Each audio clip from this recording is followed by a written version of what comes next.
berjumpa kembali dalam program Berita Mataram hari ini. Sejumlah berita penting dan menarik lainnya telah kami siapkan untuk Anda dan berikut diantaranya. Diduga akibat arus pendek listrik, puluhan lapak pasar di Lombok Barat ludes terbakar. Menimbulkan kebisingan, puluhan motor berknalpot racing di Lombok Timur ditilang polisi. Puluhan siswa baru di Lombok Barat antusias mengikuti masa pengenalan lingkungan sekolah. Bersama saya Rahayu Japar dan inilah Berita Mataram selengkapnya.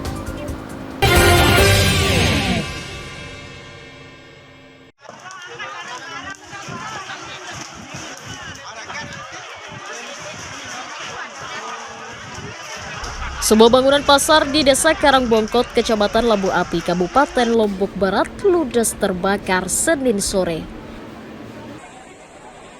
Terbakarnya pasar tradisional tersebut diketahui warga setelah pasar sepi dari aktivitas jual beli sekitar pukul 16.00 WITA. Cuaca yang panas disertai angin kencang dengan cepat membuat api membesar dan menghanguskan hampir seluruh lapak pedagang dan barang di dalamnya. Warga dan pemilik lapak yang datang ke lokasi kebakaran tidak bisa berbuat banyak karena api dengan cepat menghanguskan lapak mereka. Sebagian pedagang berupaya menyelamatkan barang dagangan mereka agar tidak terbakar. Api berhasil dipadamkan setelah petugas menerjunkan 7 unit mobil pemadam kebakaran. Kebakaran menghanguskan 73 lapak pedagang yang berisi snack, pakaian, dan sembako. Evakuasi yang pertama, yang kedua kita mencoba untuk pemadaman terhadap api. Awalnya serangan luas, tapi karena api terlalu besar, tidak mampu dan selanjutnya syukur alhamdulillah damkar sudah datang. Saya mungkin orang bakar sampah, saya noleh begitu. Setelah saya noleh, kebakaran. Akhirnya saya panggil Pak Tasmin itu, kasih besan saya. Pak Tasmin cepat itu kebakaran, saya bilang. Rasanya dalam keadaan sepi berarti Bu? Sepi pas kita ke pasar sore. Polisi masih menyelidiki penyebab kebakaran. Peristiwa tersebut menimbulkan kerugian hingga ratusan juta rupiah. Hairul Amri melaporkan dari Kabupaten Lombok Barat. Sejumlah warga nelayan yang tinggal di pesisir pantai Ampenan di Desa Mapak Indah, Kota Mataram memilih mengungsi sementara karena rumah mereka kemasukan air laut akibat gelombang pasang. Di Desa Mapak Indah misalnya, sejumlah warga memilih meninggalkan rumah mereka untuk mengungsi ke tempat aman. Warga juga telah mengangkut barang-barang berharga miliknya karena khawatir rumah mereka akan ambruk terdampak gelombang dan tergerus abrasi.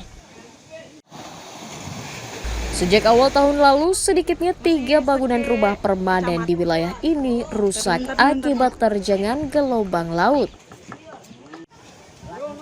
Selain khawatir rumahnya roboh, warga juga belum berani turun ke laut karena gelombang tinggi masih terjadi di perairan sejak awal pekan lalu. Ini kan dia rawan abrasi juga di sini, Pak. Iya, rawan. Bapak ada rasa khawatir nggak, Pak? Tetap sih khawatir tapi kena keadaan kayak begini itu kan kita tinggal di mana gitu. Kemarin itu nggak rusak rumahnya, Pak. Kemarin tadi rusak. Ini ada atapnya ada kemarin terangkat atap. Kalau ini kan keluarga semuanya terangkat. Ngungsi nggak, Pak, dengan kondisi cuaca ini? Ya enggak sih. Kalau orang-orang tidak punya rumah ini tetap sudah ngungsi. Tapi apakah mepet sekali, Pak? Iya, karena mepet ini kalau terlalu besar ya ngungsi lah gitu. Selain berharap cuaca kembali normal, warga juga meminta perhatian pemerintah daerah untuk membantu mencukupi kebutuhan rumah tangga selama tidak melaut. Emi Kusuma melaporkan dari Kota Mataram.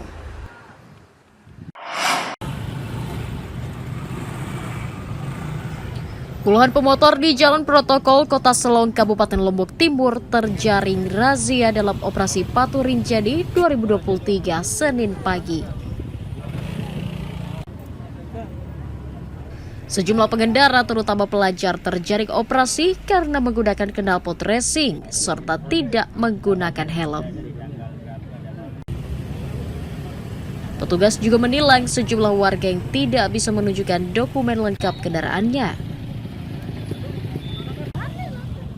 Bagi pemilik kendaraan berknalpot bising, petugas akan menahan kendaraan hingga knalpot diganti yang asli serta telah mengikuti sidang tilang di pengadilan. Yang kasat mata tidak menggunakan helm, apalagi gonceng 3 melawan arus, tidak dilengkapi sama dokumen kendaraan, terus perlengkapan SIM, itu nanti kita tindak, kita kasih belangko tilang. Ada pakai knalpot racing juga? Kalau knalpot racing nanti tetap kita atensi pimpinan, tetap kita buka knalpotnya, harus menggunakan knalpot standar kegiatan ini. Pelanggarannya belum punya SIM. Oh, belum punya SIM. Tadi pakai helm? Pakai Rencana mau kemana? ke SB. Oh iya. Berapa? Berdua? Iya, berdua. Iya. Gimana terus ke depannya gimana nih? Mau masih melanggar atau gimana? Ya mau enggak sih? Jadi peringatan aja mau bikin SIM langsung. Operasi Patuh Rinjani 2023 dilaksanakan untuk meningkatkan kesadaran masyarakat, khususnya pelajar dan generasi muda, agar mematuhi peraturan lalu lintas untuk menekan risiko kecelakaan. Muhtadul melaporkan dari Kabupaten Lombok Timur.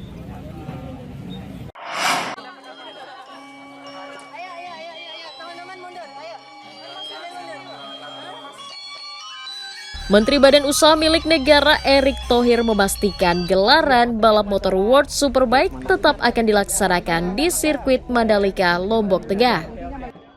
Hal itu disampaikan di sela-sela kunjungannya di kawasan ekonomi khusus Mandalika untuk meresmikan sejumlah pembangunan yang ada. Pihaknya membantah jika WSBK akan dihapus karena dinilai tidak mendatangkan keuntungan. Saat ini pihaknya sedang melakukan negosiasi harga atau royalti ke pihak Dorda Sport selaku promotor World Superbike agar pembiayaan event tidak terlalu mahal. Kendati demikian, Menteri BUMN enggan menyebut jumlah royalti yang dibayarkan Mandalika Grand Prix Association ke pihak Dorda selaku penyelenggara. Kita negosiasi apa aja? Harganya.